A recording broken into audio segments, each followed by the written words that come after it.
Jonas reconhece que o erro era dele.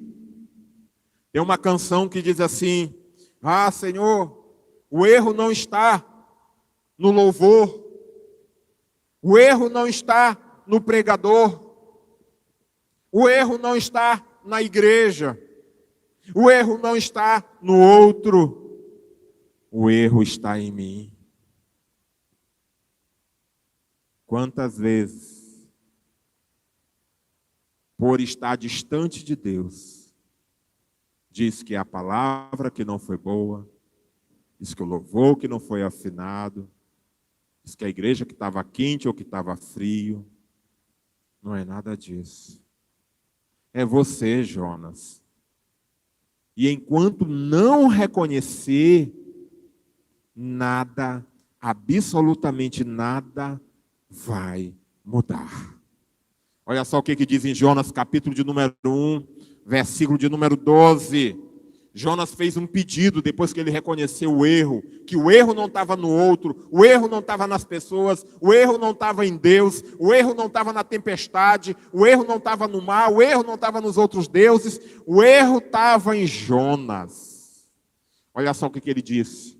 Jonas capítulo de número 1, versículo de número 12. Respondeu-lhes: tomai-me. Olha só o que Jonas disse: tomai-me, lançai-me ao mar, e o mar se aquietará. Olha só, coloquei aqui de vermelho. Porque eu sei que por minha causa vos sobreveio essa grande tempestade. Diga-se comigo, irmãos. O erro está em Jonas.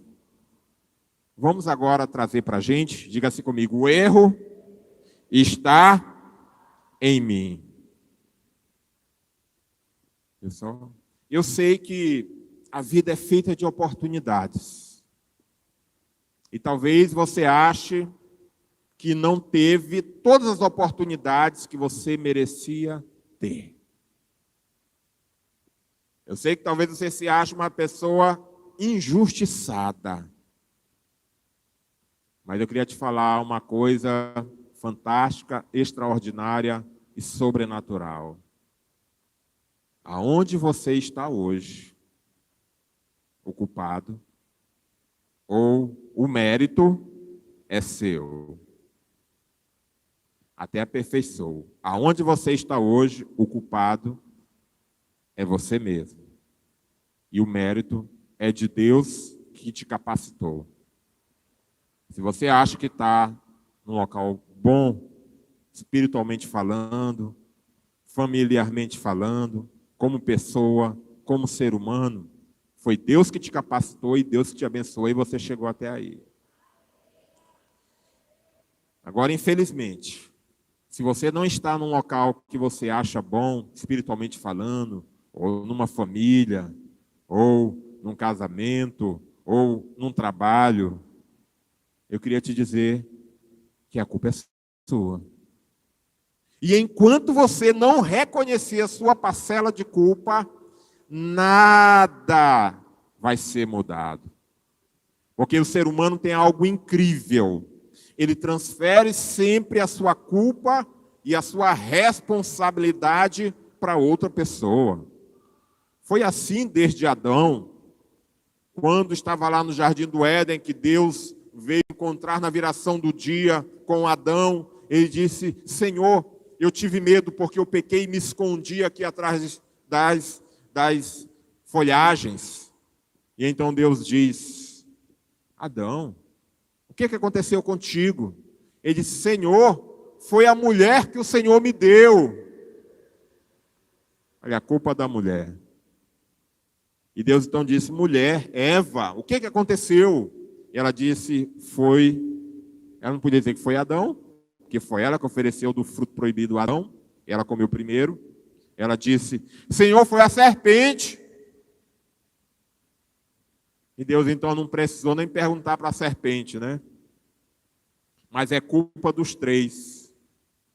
Culpa de Eva, porque comeu o fruto que Deus disse que não era para comer, oferecido pela serpente, que não é maçã.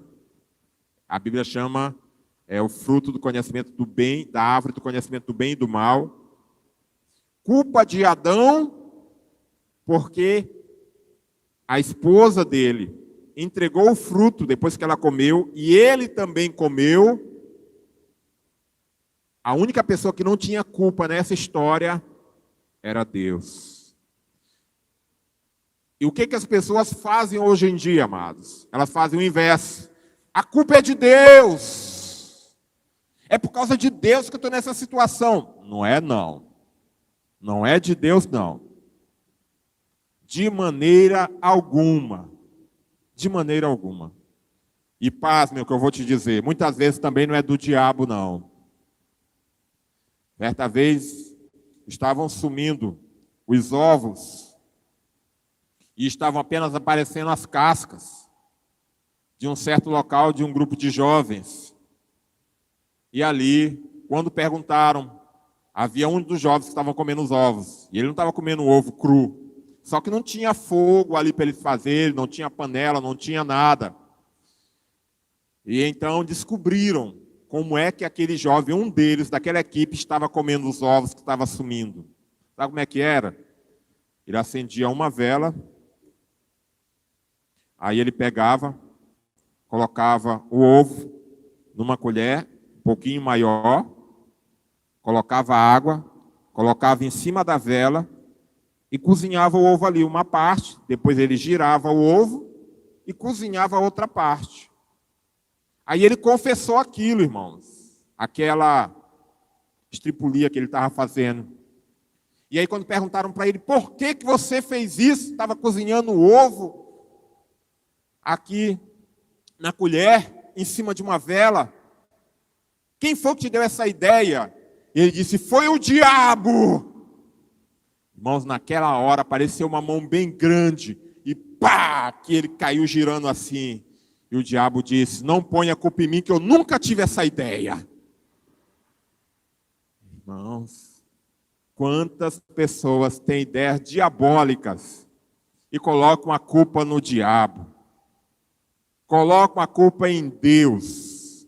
Olha, eu não estou dizendo que a culpa é totalmente tua, mas eu estou dizendo que a culpa, grande parte, eu diria que pelo menos 50%, talvez mais, de onde você está, se você não está gostando da situação que você entrou nela, é sua. É sua. Porque não seguiu aos princípios de Deus. Ah, Deus, eu vou... a gente diz assim, Deus escolhe um marido, escolhe uma esposa para mim. Deixa eu te falar uma coisa. Deixa eu desmistificar esse romantismo. Deus não escolhe ninguém para ninguém. A última vez que ele escolheu foi Adão, foi Eva para Adão, e olha no que deu. Deus botou a culpa nele. Senhor, foi a mulher que o Senhor me deu, olha só. Desde aí Deus ficou esperto e disse, não, só uma vez que eu sou acusado de algo que eu não fiz. Então como é que acontece, irmãos? É você que tem sabedoria para escolher. E aí você coloca e pede a Deus sabedoria para escolher. Na Bíblia fala de um homem chamado Zelofade. Zelofade era um homem que tinha várias filhas. E as filhas estavam em idade de casamento. E então Zelofade, está no Antigo Testamento, depois você pode procurar. Ele pergunta para Deus, Deus, com quem deve casar as minhas filhas? E então Deus diz, com quem elas quiserem. Simples assim, Deus responde para Zelofade. Então Deus, ele nos dá, você deve pedir a Deus isso, sabedoria para você escolher bem. E mesmo escolhendo bem, não significa que não vai ter problemas, que não vai ter dificuldades. Você vai ter que ter sabedoria para administrar os conflitos. Porque conflitos vai surgir, quanto mais tempo estiver juntos, mais conflitos vai ter, com certeza.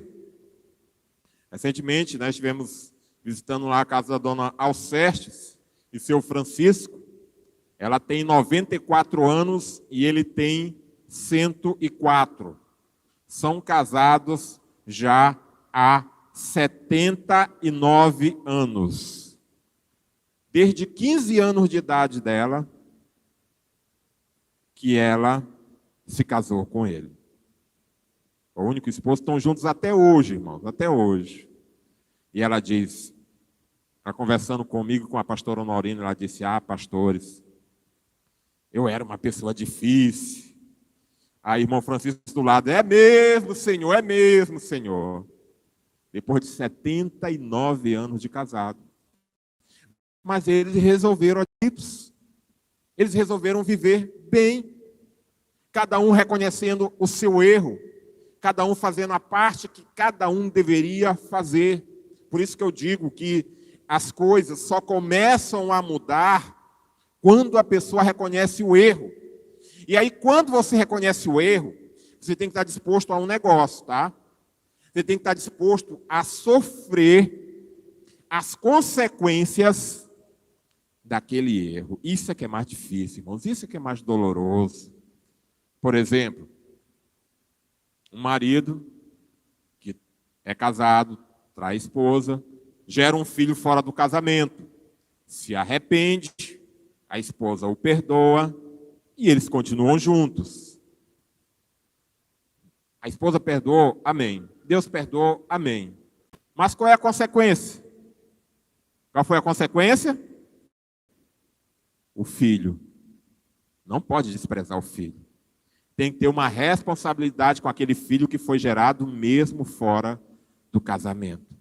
Então essa é a consequência. Esse é o erro. E aí vai ter que arcar com esse erro. Filho de menor, pensão alimentícia, gastos, preocupação, normal que tem de todo filho. E o cuidado. Então Deus perdoa o erro. Mas tem a consequência do erro.